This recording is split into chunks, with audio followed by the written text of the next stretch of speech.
तो हेलो दोस्तों, स्वागत है आपका सिविल सर्वेंट पर्सपेक्टिव में।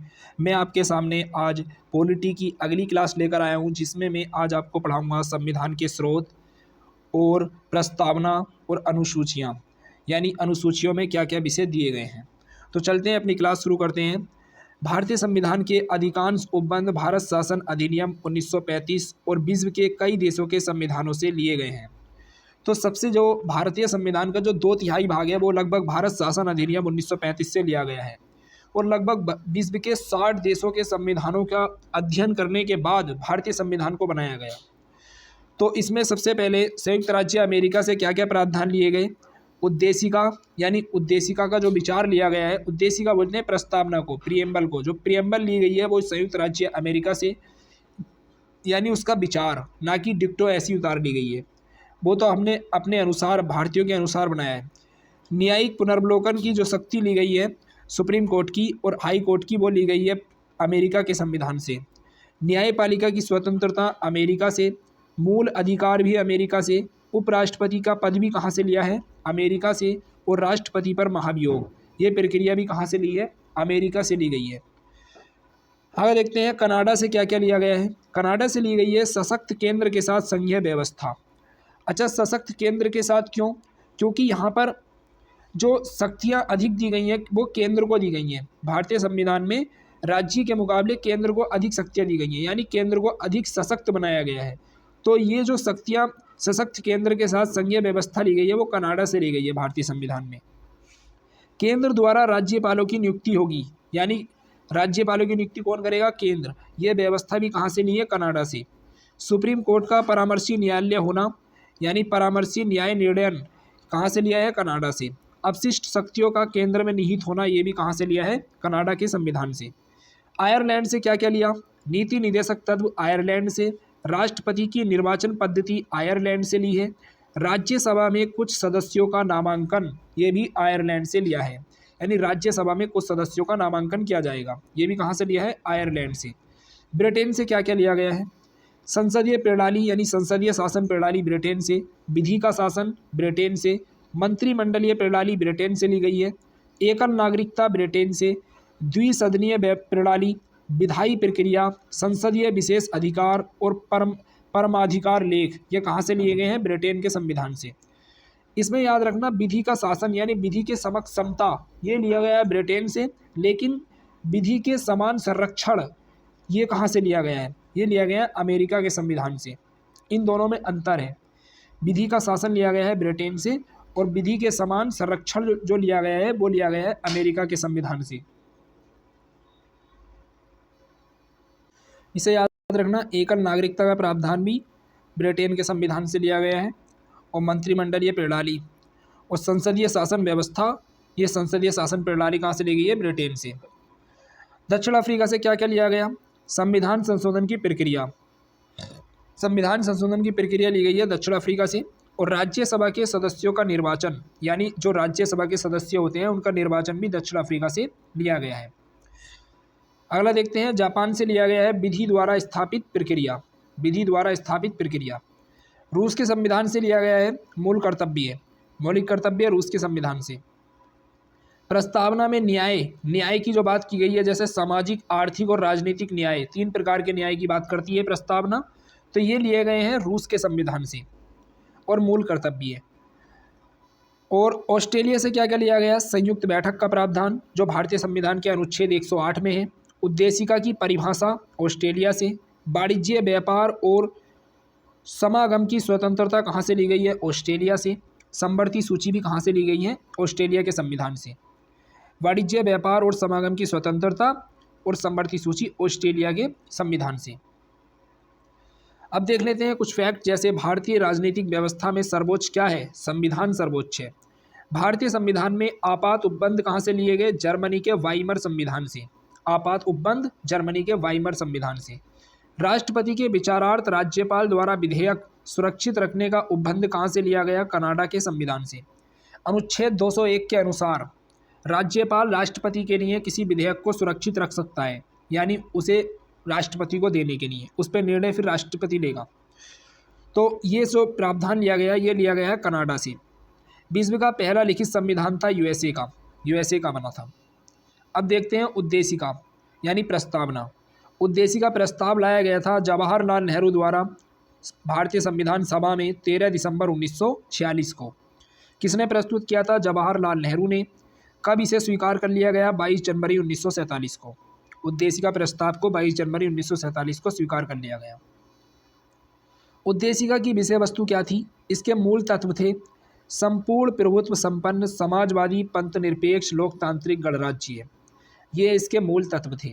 इसमें 3 प्रकार के न्याय की बात की गई, सामाजिक, आर्थिक और राजनीतिक न्याय। कितने प्रकार की समता की बात की गई है? 2 प्रकार की समता की बात की गई है, प्रतिष्ठा और अवसर की समता, यानी समानता होगी प्रतिष्ठा और अवसर। प्रतिष्ठा होती है हैसियत, अवसर यानी मौका देना। 5 प्रकार की स्वतंत्रता की बात करती है हमारी प्रस्तावना, जैसे विचार, अभिव्यक्ति, विश्वास, धर्म और उपासना की स्वतंत्रता। विचार, अभिव्यक्ति, धर्म, विश्वास और उपासना। उद्देशिका में 42वें संविधान संशोधन 1976 द्वारा शामिल 3 शब्द, कौन कौन से शब्द शामिल किए गए? समाजवादी, पंथ निरपेक्ष और अखंडता। इन शब्दों को याद रखना कि 42वें संविधान संशोधन अधिनियम 1976 द्वारा 3 शब्द प्रस्तावना में जोड़े गए, समाजवादी, अखंडता और पंथ निरपेक्ष। उद्देशिका पर उच्चतम न्यायालय संविधान का भाग कब माना? यानी बेरूवारी बात जो हुआ था 1960 का, उसमें सुप्रीम कोर्ट ने माना कि प्रस्तावना संविधान का भाग नहीं है, तो उसे अस्वीकृत कर दिया गया प्रस्तावना को। लेकिन स्वीकार कब किया गया?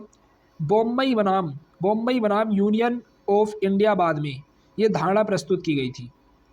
और केशवानंद भारती बनाम केरल राज्य 1973 बाद में इसे स्वीकार कर लिया गया। किसे? कि प्रस्तावना संविधान का भाग है, इसमें संशोधन किया जा सकता है।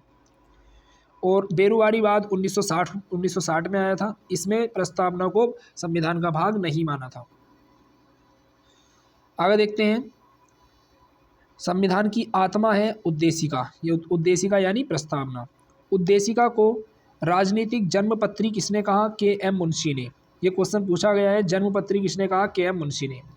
भीमराव अंबेडकर ने संविधान की आत्मा किसे कहा है? संवैधानिक उपचारों के अधिकार यानी अनुच्छेद 32 को।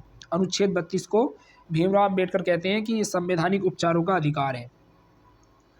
संविधान को पवित्र दस्तावेज किसने कहा? भीमराव अंबेडकर ने। अब उद्देशिका देख लेते हैं, उद्देशिका की परिभाषा। इसे आप याद भी कर सकते हैं, वैसे तो मैंने आपको बता ही दिया। इसमें कितने प्रकार के न्याय, कितने प्रकार की स्वतंत्रता और कितने प्रकार की समता की बात की गई है।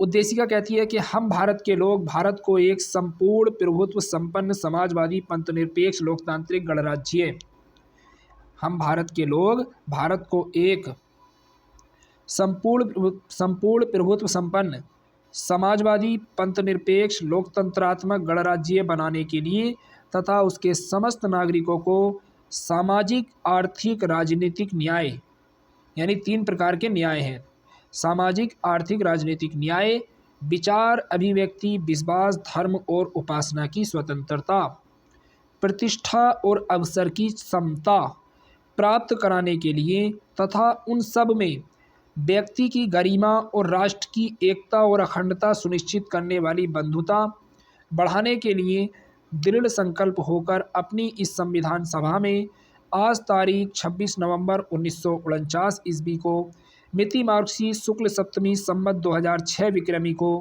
एतअद द्वारा इस संविधान को अंगीकृत, अधिनियमित और आत्मार्पित करते हैं। अंगीकृत यानी स्वीकार करते हैं, अधिनियमित मतलब एक तरह से कानून के रूप में इसे अधिनियमित करते हैं, आत्मार्पित अपनी आत्मा को अर्पित करते हैं, अपनी आत्मा से भी इसे मानते हैं। कब इसे स्वीकार किया गया था? 26 नवंबर 1949 ईस्वी को। अगर ये डेट देते तो इसे भी याद रख लेना, मिति मार्क्सीस शुक्ल सप्तमी संवत 2006 विक्रमी। आगे चलते हैं, अब देख लेते हैं अनुसूचियां और उसके विषय। तो भारतीय संविधान के मूल संविधान में टोटल 8 अनुसूचियां जोड़ी गई थी। कितनी? 8 अनुसूचियां जोड़ी गई थी। मूल संविधान में 8 अनुसूचियां थी, वर्तमान में कितनी है? 12 अनुसूचियां। 12 अनुसूचियां हैं। पहली अनुसूची में दे रखा है राज्य एवं संघ राज्य क्षेत्र, यानी राज्य और उसके संघ राज्य क्षेत्र, पहली अनुसूची में। दूसरी अनुसूची में है राष्ट्रपति तथा अन्य उच्च पदाधिकारियों का वेतन। दूसरी अनुसूची में वेतन राष्ट्रपति का और अन्य उच्च पदाधिकारियों का। तीसरी अनुसूची में है शपथ या प्रतिज्ञान के प्रारूप। चौथी अनुसूची में है राज्यसभा में स्थानों का आवंटन। पांचवी अनुसूची में है अनुसूचित क्षेत्रों और अनुसूचित जनजातियों के प्रशासन और नियंत्रण के बारे में उपबंध दे रखे हैं पांचवी अनुसूची में। यानी जो अनुसूचित क्षेत्र हैं और अनुसूचित जनजातियों के प्रशासन, उनका प्रशासन कैसे होगा और उन पर कंट्रोल कैसे रखा जाएगा, ये सब पांचवी अनुसूची में है। छठी अनुसूची में है असम, मेघालय, त्रिपुरा और मिजोरम। इन 4 राज्यों के नाम याद रखना।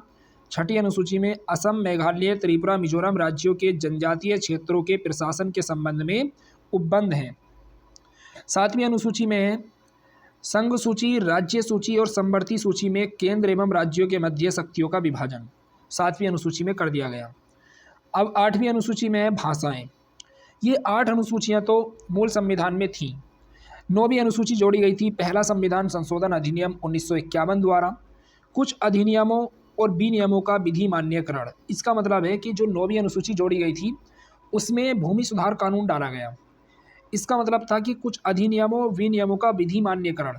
अगर कोई भी कानून 9वीं अनुसूची में पड़ गया, संसद द्वारा बनाया गया कोई भी कानून 9वीं अनुसूची में डाल दिया, तो वो सुप्रीम कोर्ट की समीक्षा से बाहर हो जाता था। यानी सुप्रीम कोर्ट उस पर प्रश्न चिन्ह नहीं उठा सकता, उसकी समीक्षा नहीं कर सकता 9वीं अनुसूची की।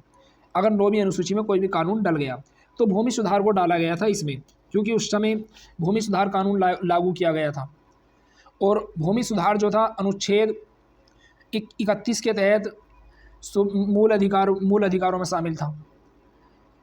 तो जिस कारण कंट्रोवर्सी हो सकती थी और हो भी रही थी, ये विवाद उत्पन्न हो गया था, सुप्रीम कोर्ट में केस पहुंच गया था, जो केशवानंद भारती वाला केस था 1973 वाला। फिर 10वीं अनुसूची जोड़ी गई 1985 में 52वां संविधान संशोधन द्वारा।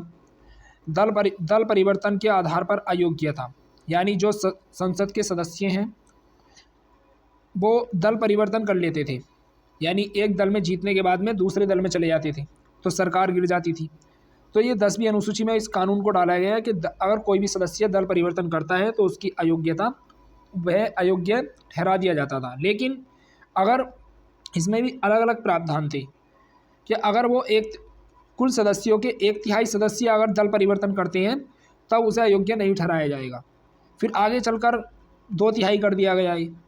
तो 10वीं अनुसूची में याद रखना कि दल परिवर्तन के आधार पर अयोग्य था।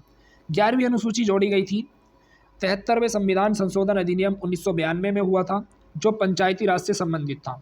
तो 11वीं अनुसूची जोड़ी गई पंचायती राज से संबंधित प्रावधान इसमें डाले गए। 12वीं अनुसूची जोड़ी गई 74वें संविधान संशोधन अधिनियम द्वारा, नगर पालिकाओं से संबंधित इसमें प्रावधान डाले गए। यह संविधान संशोधन भी 1992 में ही हुआ था। जो 11वां पंचायती राज संबंधित अधिनियम था, यानी 73वां संविधान संशोधन जो लागू हुआ वो हुआ 24 अप्रैल 1993 से, और जो ये लागू हुआ था ये जून 1993 में लागू हुआ था। शायद डेट एग्जैक्ट मैं भूल रहा हूँ, 18 जून को लागू हुआ था। तो ये हमने अनुसूचियाँ देख ली हैं। तो मिलते हैं हम अगली क्लास में। अगर क्लास अच्छी लगी हो तो लाइक करें, सब्सक्राइब करें और शेयर करना ना भूलें। जय हिंद, जय भारत, थैंक यू।